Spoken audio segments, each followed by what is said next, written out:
Well, here is your nightmare if you're going to get your own authority. And this is a list I made in probably 5 minutes, just things off the top of my head. I am certain there are things that I left off. There are things on here that you might not even need to consider, some things you might already have, but this is, this is a lot of money right here. This is close to $10,000, and I'm not even talking about a truck. So I'll go through them real quick, just let you, and they're in no specific order. They just, right off the top of my head, I just changed colors just to change so it wouldn't be so monotonous.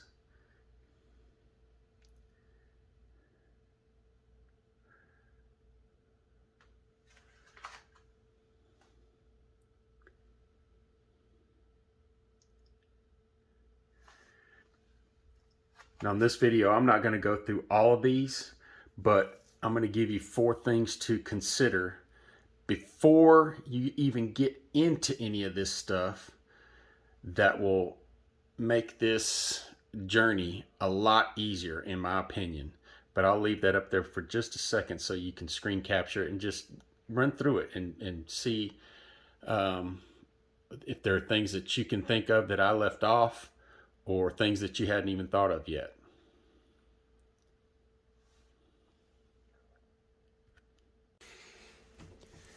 Well, folks, day number 4, sitting at the house, and man, I'm bored out of my mind. I just decided not to do anything, not to spend any money. That's the rental car. That's not mine. Coming out of Fort Worth and Dallas, they did not have a single enterprise dealership that would give me a one-way car to Nacogdoches. So I ended up having to rent a car and keep it until my truck gets ready. So I was walking in and out the back door there, and wasps were dive bombing me. They had built a nest right there. My little tool supply bin here. But yeah, so I've been bored out of my mind. It's fall. I should be out there blowing leaves around, doing yard work, something, but I don't know. I'm just in that crappy state where I don't want to do anything. But I've had my authority now for just a little while, and before I started the process, and while I was going through it, I wanted to make videos, and while everything was fresh on my mind, so that I could help somebody else out along the way, those little things that we forget about, and just document those. And I just got to a point in the process where it was just, man, everything was a headache, and everything was, work. So I didn't make the videos then, but here I am now. I'm trying to, write down the things that I went through, and hopefully I can help somebody else who is at the, a similar point in their journey, thinking about getting their authority, or right there at the point of getting their authority. And hopefully these next few videos I make about that can help somebody. I tried to watch everything I could, and I found out there was a lot of things that, the little things, the little details that were left out that could have helped me a lot. So hopefully this video would help you. And these 4 things are really important. They may seem like, oh, I knew that type of thing. But there may be people out there who didn't think about these, just the small details, something you normally wouldn't think about. And hopefully this will help somebody out.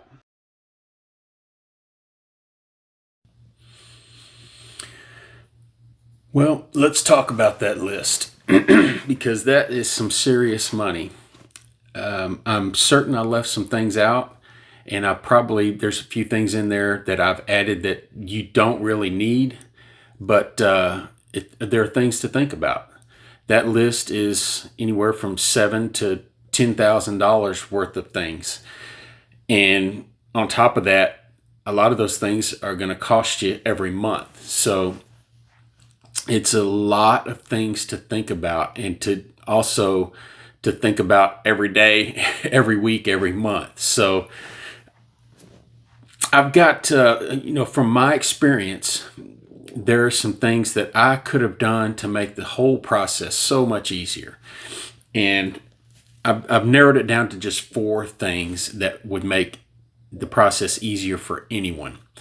And I would say the number one thing to soften this blow, you don't want to wait until after you've filed for your authority to go out and get a truck. So the number one thing is probably have a truck. And if you're going to wait, if you're wherever you're at right now, if you're going to wait until your authority is filed and then jump out there and try to find a lender or a bank that's going to loan you money for a brand new authority to buy, $100,000 truck, you're probably fooling yourself. Nobody's going to do that. So number one thing, have a truck. And if you go out and you lease a truck, make sure, ask them if you can take that truck onto your authority. A few years back, I leased a truck through SFI, and that's one of the questions I asked them. And they said, yes, you can do that. But I never got into the details of what you had to do to, transfer a truck to your own authority. I'm sure it's a painful process. But trying to get a truck, if you've got a brand new authority, I doubt there's many people out there that are going to loan you money unless you have some kind of big down payment. So go out and get you a truck first. And along with that, I guess 1 and 2 would be truck and then a pocket full of cash. So like I said, that list is $7,000 to $10,000 easily, depending on, how much of it you do yourself, and how much of it you do. But just have a pocket full of cash, because if you start the process, there are things like your insurance that you can't, if you stop your insurance, the process stops. So if you start the process and then at the end of it, you don't have enough money to, go through with it, you're going to be shelling out every month for some things, and trying to save up more money while you're spending extra money is going to be a difficult thing to do. So, have that money in your pocket. I would say have $10,000, and that's not even, thinking about, if your truck breaks down or something like that right off the bat, like mine has. So, lots of money, have it readily available. So if you got the truck, you've got a big part of this equation out of the way. But the other 2 things that I'm going to bring up next are really important also. And if you can get them done before you even think about filing for your authority, you're going to be way ahead of the game. Number 1 is go out and get your plates. Here in Texas, you can't just, fill out a form online or go down to your local tax office and pick up your plates where I normally would for any other car I would buy or trailer. They've thrown an extra thing in the process. So here in Texas, they have one IRP processing center for multiple counties. I had to drive over 100 miles to the nearest one from me. So before I drove over there, I called and asked exactly what I needed. And I wrote it down and I asked questions, and I was on the phone for 20 minutes making sure that I knew that when I showed up over there, I was going to have the right paperwork, because this is government, extremely inefficient. So I drove over and handed her the paperwork she told me I needed, and guess what?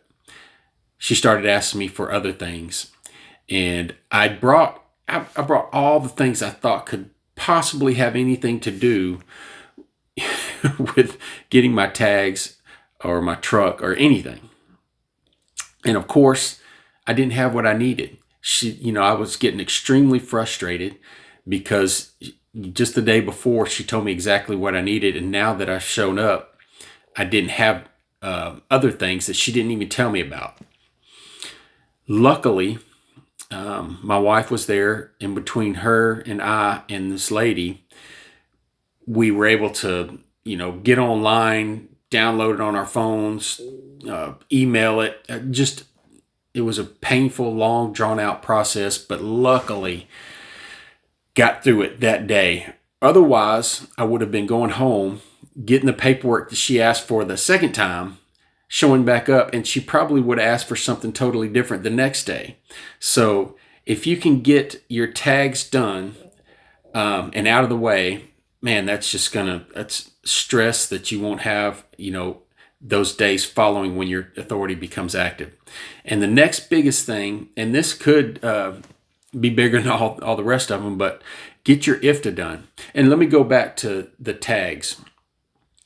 If you're leased on to a company and you're getting your tags through that company, you're paying a lot extra for those tags than if you just went down and paid cash for them.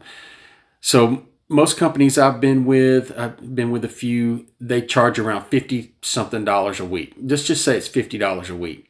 So, over $2,400 a year for tags that actually would have cost me $1,700 if I just went out and got them. And it's just something it was so convenient when I was leased on just to get it through them that I never thought about it.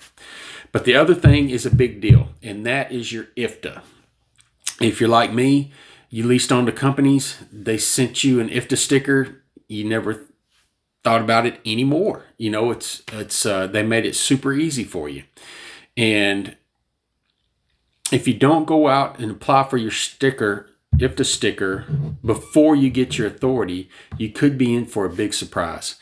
Here in Texas, because of COVID and because of a record number of people who filed for their authority last year, they're up to 4 months behind. And what I've also been told is that whole department, they all still work from home. I guess they're refusing to go in, still, afraid of the COVID thing. So they're still behind. So if you don't file for your IFTA beforehand and wait until all your authority is done and then go down and try to get an IFTA sticker, you might be in for a big surprise. And if you have to wait months, it's not the end of the world, depending on which state you're in, I guess. But, here in Texas, I can make a great living if I just stayed in Texas. It really wouldn't be that big of a deal. I could still make money. But if you decide that let's say I didn't have an IFTA sticker and I'm in Texas and I wanted to take a load to Minnesota, I'm going to have to buy a fuel permit for each state that I cross or pass into. And when I come back to Texas, I'll have to buy a fuel permit to get back into Texas. So it's not the end of the world. There's a lot more out-of-pocket expense if you don't have that IFTA sticker. But if you can apply for it and get it before you get your authority, that's just one, headache that you don't have to worry about. And these things, the IFTA and your plates, you can wait till, after you get your authority, but you're going to be dealing with 100 other things. So if you can get them done, it's just going to make your life easier. You never know what kind of, trouble you're going to run into, especially dealing with the government. There could be one number off on an application, and it's something you're going to be dealing with for weeks or even months. So anything that you can get done beforehand, because when you finally arrive at the point where you're going to file and get your own authority, if you get somebody to do it for you and you know it's done right, you're going to wait 3 weeks. And, if everything's done right, you will get your authority activated. And if at that point you say, okay, I'm ready to go, I don't have my tags, you run down and get your tags, and then you say, oh, shoot, I don't have an IFTA sticker. Man, that could really throw a monkey wrench into everything, especially if you're in a state that doesn't have much freight. If you're in Florida, Arizona, New Mexico, man, you're going to go out of business real quick if you have to wait months for that IFTA sticker. So that's just a few things that, in my experience, I could have done differently. And it's just things that when you're leased onto a company, they make it so easy for you, you don't think about them. So take it for what it is. That $10,000 list looks a whole lot better if you've already got your truck, your tags, and your IFTA sticker out of the way.